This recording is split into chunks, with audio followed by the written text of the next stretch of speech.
nafsimiz xohlaydigan har bir ishni qiladigan bo'lsak, hayvondan farqimiz qolmaydi. Yana deb boshqa ayol bilan jinsiy aloqa qilishni xohlashi bu tabiiy holat. Hozirgi kunda sir emas, butunlay yalang'och qizlarni ko'rganda ham juda ham ko'pchilik insonlarni shahvati qo'zg'almaydigan bo'lib qolganligi hech kimga sir emas. Uylanganman, aloqa qilaman desam jinsiy a'zom turmaydi. Nima sababdan bo'lishi mumkin? Onanizm bilan shug'ullanaman desa xohish paydo bo'ladi, lekin jinsiy aloqa qilaman desa xohish yo'qolib qolishi mumkin. Bugun sizlar bilan bemorlarimiz tomonidan kelgan jinsiy salomatlik bo'yicha eng muhim bo'lgan 5 ta savolga javob berishga harakat qilaman. Birinchi savol: ayolim bilan aloqa qilsam xohish yo'q, lekin begonaga borsam xohish yaxshi bo'ladi. Nega deyilgan? Biz doim aytamiz, begona ayollar bilan jinsiy aloqa qilish umuman mumkin emas. Uni juda ham ko'p sog'liq uchun zararlari bor. Lekin to'g'ridan to'g'ri savol bo'lganligi uchun to'g'ridan to'g'ri javob berishga harakat qilamiz. Endi agar nafsimiz xohlaydigan har bir ishni qiladigan bo'lsak, demak bu jamiyatda demak umuman yashab bo'lmay qoladi. Alisher Navoiyning bir ajoyib gapi bor. Og'ziga kelganni demoq nodonning ishi, oldiga qo'yganni yemoq hayvonning ishi deydi. Ya'ni biz nafsimiz xohlaydigan har bir narsani yesak, nafsimiz xohlaydigan har bir ishni qiladigan bo'lsak, hayvondan farqimiz qolmaydi. Shu sababli ham demak insonning xayoliga kelmaydigan har xil kasalliklarga duchor bo'lamiz. Shu sababli ham demak bu ishni qilish o'zi xato hisoblanadi. Lekin to'g'ridan to'g'ri agar bu savolga keladigan bo'lsak, haqiqatdan ham inson nafsi yana deb boshqa ayol bilan jinsiy aloqa qilishni xohlashi bu tabiiy holat. Shu sababli ham nafsini xohishiga uchgan odam har xil kasalliklarga duchor bo'ladi, har xil muammolarga duchor bo'ladi va hayotini o'zi bilmagan holda demak barbod qilib qo'yadi. Bunaqangi bo'lishi insonni ilmsizligidan, mana shu dunyoviy va shar'iy bilimlarni bilmasligidan bo'ladi. Ikkinchidan, agar inson ko'zini tiymaydigan bo'lsa va har xil ayollarga, qizlarga, ochiq sochiq yurgan ayollarga qaraydigan bo'lsa, bora o'zini ayoliga nisbatan shahvat pasayib boraveradi. Agar inson ko'zini har xil shahvatni qo'zg'atadigan narsalardan tiyib yuradigan bo'lsa, o'zini ayoliga nisbatan shahvati yuqori bo'lib boraveradi. Shu sababli ham mana o'sha chet elda va ko'zini tiymaydigan insonlar orasida shahvatni pasayib ketishi, erta impotensiyaga olib keluvchi omillar chet elda ko'pligi sababli ham demak impotensiyaga uchrash yoshi pasayib ketgan. Ya'ni yosh yigitlar ham ko'zini tiymaganligi sababli oilasida ham, televideniyada ham har joyda o'sha ochiq sochiqlikka qarayverishi natijasida juda ham yosh erkaklarda ham demak shahvat qo'zg'alishi yo'q. Bizni territoriyamizda mana shu musulmonchilikda, o'zimizda diyorlarda demak shahvatni zo'rligi, mana oldingi ota bobolarimizda ham 80 boy, 70 boy, 90 boy degan ismlarni qo'yishi, demak ota bobolarimiz 70 yoshda ham 80 yoshda ham shahvati yuqori bo'lgan. Men bir juda ham zo'r bo'lgan bir ma'lumot esimda qolib ketgan. Oldingi vaqtlarda bizni demak o'sha texnologiya uncha rivojlanmagan, telefonlar rivojlanmagan vaqtida qishloq joylardan shahar joyiga yozgi kanikulda yuqori sinfga o'qiydigan maktab o'quvchilarini shaharga aylantirgani olib kelishgan. Va bir voqeani aytib bergan bir akamiz, biz yosh bo'lganmiz, shaharga bordim. Shaharga borganimdan menda shahvat qo'zg'aldi. Qaytib kelganimcha, nimaga deganimizda, mini yubka kiygan o'ris qizlarga soniga ko'zim tushganidan shahvatim qo'zg'aldi. Kelganimcha demak mana shunaqangi qizlarga ko'zim tushganida demak menda shahvat qo'zg'aldi. Ko'ryapsizlarmi? Prosto mini yubka kiygan qizlarning soniga qaraganda shahvati qo'zg'algan. Hozirgi kunda sir emas, butunlay yalang'och qizlarni ko'rganda ham judayam ko'pchilik insonlarni shahvati qo'zg'almaydigan bo'lib qolganligi hech kimga sir emas. Bu nimani oqibati?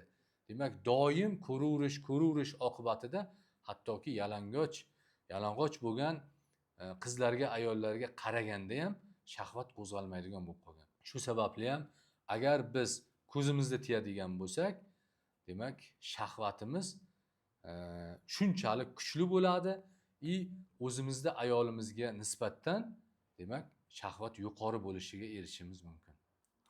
Endi ikkinchi savolga keladigan bo'lsak, uylanganman, aloqa qilaman desam jinsiy a'zom turmaydi, nima sababdan bo'lishi mumkin?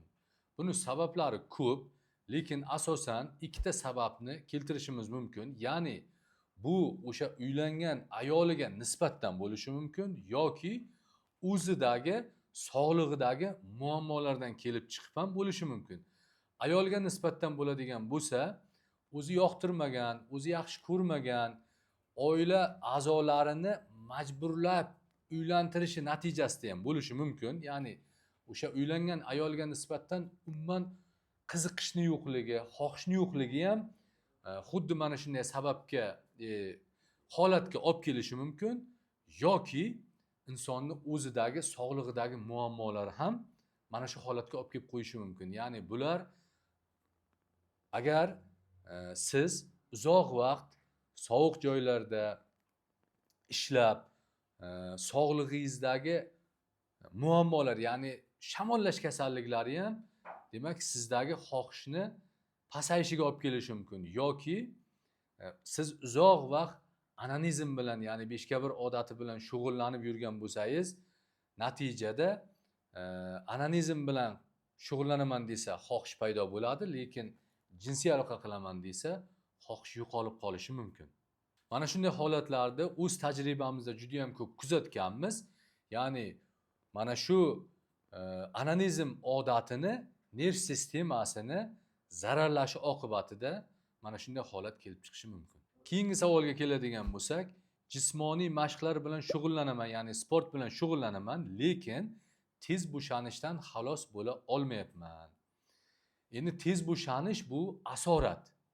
Siz agar jismoniy mashqlar bilan shug'ullanadigan bo'lsangiz, sizda jismoniy quvvat oshishi hisobiga jinsiy quvvat oshishi mumkin, lekin tez bo'shanish asoratini demak davolamasdan turib, bu aloqa davomiyligini oshirishda demak imkoniyati yo'q.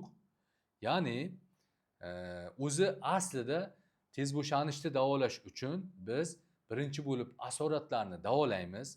Ya'ni asorat bu shamollashdan kelib chiqishi mumkin yoki o'sha uzoq vaqt anonizm, ya'ni beshkabir odati bilan shug'ullanish natijasida sizdagi nerv sistemasidagi muammolar sabab bo'lishi mumkin. Mana shu asoratlarni birinchi bartaraf qilamiz.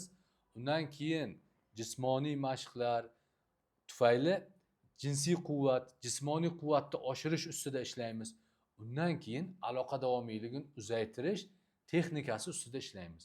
Mana shunday ketma-ketlikda ishlaganimizda, demak bemorlarimizda aloqa davomiyligini o'zlari xohlagancha davom ettiradigan darajaga chiqishlariga erishganmiz.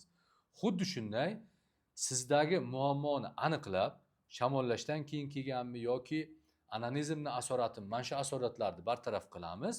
Undan keyin jismoniy jinsiy quvvatingizni oshirish ustida ishlaymiz va undan keyin aloqa davomiyligini uzaytirish texnikasi ustida ishlasak, sizda bemalol aloqa davomiyligini xohlagancha uzaytiradigan darajaga chiqishingiz mumkin.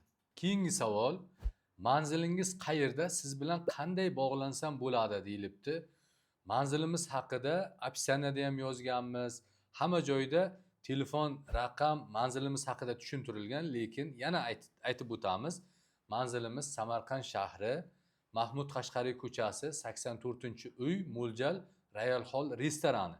Agar men bilan bog'lanmoqchi bo'lsangiz, quyidagi raqamlarga qo'ng'iroq qiling yoki ijtimoiy tarmoqlar orqali menga murojaat qiladigan bo'lsangiz, bemalol biz bilan bog'lanishingiz mumkin. Keyingi savol, begona ayolga borib kasallik yuqtirgan edim, keyin kasallik yuqqanini bilmasdan ayolim bilan aloqa qilib qo'yibman. Ayolim hozir homilador, farzandimizga zarar yo'qmi? Aziz do'stlar, afsuski mana shunaqa holatlarga ham duch kelamiz. Juda ham achinarli holat. ko'pchilikda noto'g'ri tushuncha bor. Homiladorlik vaqti aloqa qilish mumkin emas. Shu sababli begona ayolga borib qo'ydim va ayolim bilan ham qo'shilib qo'ydim deb bizga yoshlarimiz murojaat qilib kelishadi.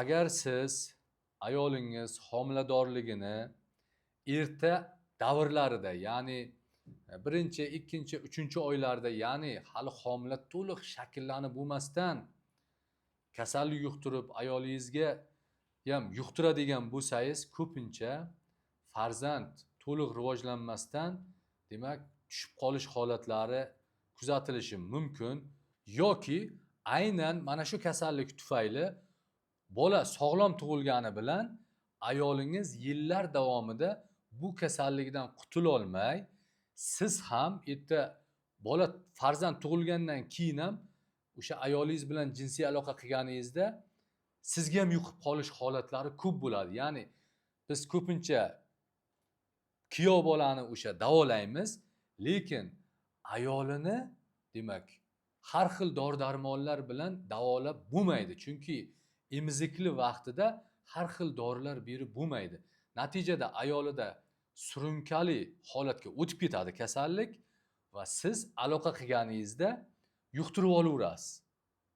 Va natijada sizga, ayolingizga infeksiya o'tib, yana qaytib mana shunaqangi juda ham ko'p qiynalgan yoshlarimiz bizga murojaat qilgan. Keyingi savol, pornografiyaga qaram bo'lib qolganman, uylansam bu holatdan qutulamanmi deyilibdi. Haqiqatdan ham pornografiyaga qaramlik xuddi giyohvandlikka o'xshab insonni bu holatdan qutulib ketishi juda ham qiyin. Lekin albatta bu holatdan ham qutulsa bo'ladi. Sekin-sekin yaxshi odatlarga odatlanish orqali bu holatdan qutulishga juda ham ko'pchilik yoshlarimizga yordam berganmiz. Bu to'g'risida maxsus bizda individualniy ishlash programmamiz ham mavjud. Agar siz bu holatdan qutulishga qiynalayotgan bo'lsangiz, biz yechim berishimiz mumkin.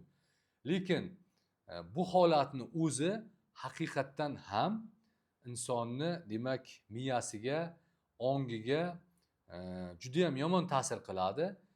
Uni xohishini kamaytirib yuboradi.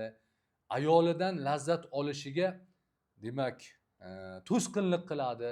Hattoki o'sha ayoli bilan qo'shilishga, undan lazzat olishga xohishini, ayoliga nisbatan xohishini pasayib ketishiga sababchi bo'ladi.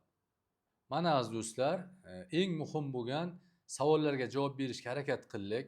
Bu savollarga javob berishimizdan asosiy maqsad, agar sizda mana shunaqangi holatlar kuzatilayotgan bo'lsa, ushbu javoblarimizdan o'zingizga kerakli xulosani chiqarasiz degan umiddamiz. Agar videomiz sizga ma'qul kelgan bo'lsa, yaqinlaringizga ham ulashib qo'ying. Agar sizda qanaqadir savollar bo'ladigan bo'lsa, bemalol kommentariyada yozishingiz mumkin. Keyingi videolarda albatta ushbu muhim bo'lgan, ko'pchilikka manfaatli bo'ladigan savollarga javob berishga harakat qilamiz. Keyingi videolarda ko'rishguncha.